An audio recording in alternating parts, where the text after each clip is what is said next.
সন্তান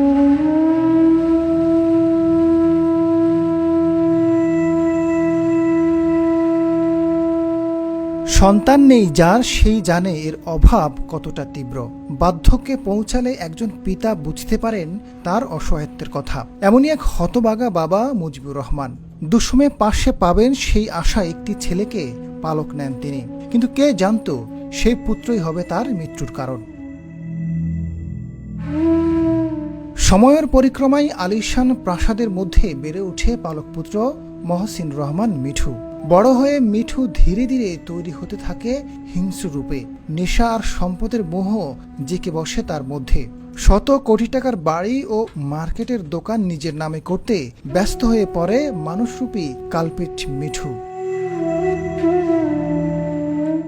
সন্তানের সুখের জন্য পালক পুত্র মিঠুকে 3টি বাড়ি, মার্কেটের দোকান সব দিয়ে রেখেছিলেন মুজিবর।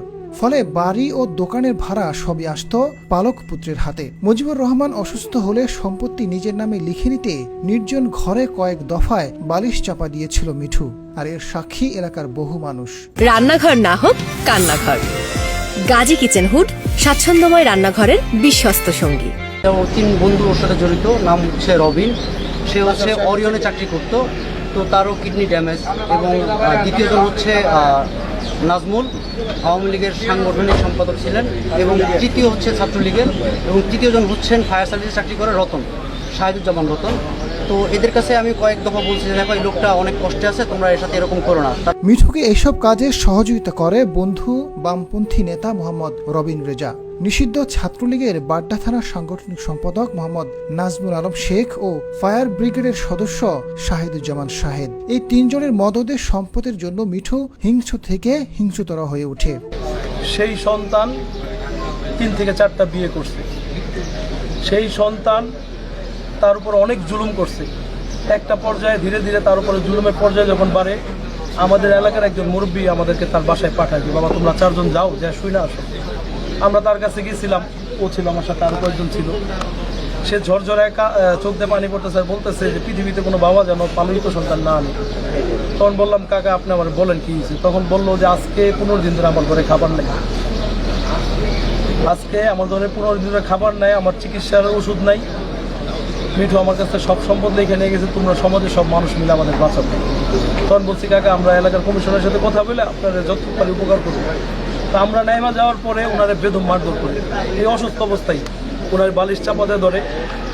এই ধরনের ঘটনা আশেপাশে দোকানদাররা দেখে কিন্তু চিল্লাচিল্লি শব্দ হয়। পরে আমরা আর ভয়ে যাই না যে ভালো করতে গেলে ক্ষতি হয়। তো উনি অনেকবার আমাদেরকে ফোন দিয়েছে যে বাবা আমার খাবার নাই, আমার ওষুধ নাই। এই উনার পালক সন্তান উনার জীবিত থাকা অবস্থায় উনার মৃত্যু সনদ উঠে সিটি কর্পোরেশন থেকে উঠে শান্তিনগরে ওনার অনেকগুলো দোকান বিক্রি করে ফেলে। নারী লোভী মিঠু বিয়ে করেছে 3 থেকে 4টি। অসুস্থ মুজিবুর রহমানের পক্ষে কথা বলায় 3 সন্তান থাকা স্ত্রী পারভিনাকেও তালাক দিতে দ্বিধা করেনি সে। শ্বশুর মুজিবুরের মৃত্যুতে কুমিল্লা থেকে ছুটে আসেন পারভিনা। সরকারের কাছে লম্পট মিঠুর বিচার চান তিনি। আমার সন্তানের ন্যায্য বিচার চাচ্ছি। আমার 3টা বাচ্চা নিয়ে আমার রাস্তায় নামতে হয়েছে। এলাকার মানুষের দাবি, মিঠুর নির্যাতনে কয়েকবার স্ট্রোক করেন মুজিবর। আত্মীয় স্বজন থাকলেও মিঠুর ভয়ে কথা বলতে সাহস করেনি কেউ। ফ্যাসিস্টের বিদায়ের পর মৃত্যুশয্যায় থাকা মুজিবরকে হাসপাতালে নিলে স্বজনদের জীবননাশের হুমকি দেয় মিঠু। আলিশান বাড়ি, গাড়ি আর সম্পদের পাহাড় থাকলেও শেষ পর্যন্ত চিকিৎসার অভাবে ধুকে ধুকে পৃথিবীর মায়া ছেড়েছেন মুজিবর। পরোপকারী মুজিবররা একটি সন্তানের আশায় যখন অন্যের সন্তানের মাঝে নিজের সন্তানকে খুঁজে পেতে চায়, তখনই ভাগ্যের কাছে হেরে যেতে হয় এভাবেই। দ্রুত সময়ে সমাজ থেকে এসব সুযোগ সন্ধানীর পতন হোক, বিচার হোক কঠোরভাবে। যারা প্রতারক, সেই প্রতারকের সর্বোচ্চ যে শাস্তি এলাকাবাসী। যে সরকারের এবং বাংলাদেশের যে রাষ্ট্রের যে সাংবিধানিক ধারা আছে, সেই সাংবিধানিক ধারায় যারা এটার সাথে অপরাধী আছে সকলের যেন সঠিক বিচারটা তদন্তের মাধ্যমে আমরা পাই। Azad Farooq, GTV news.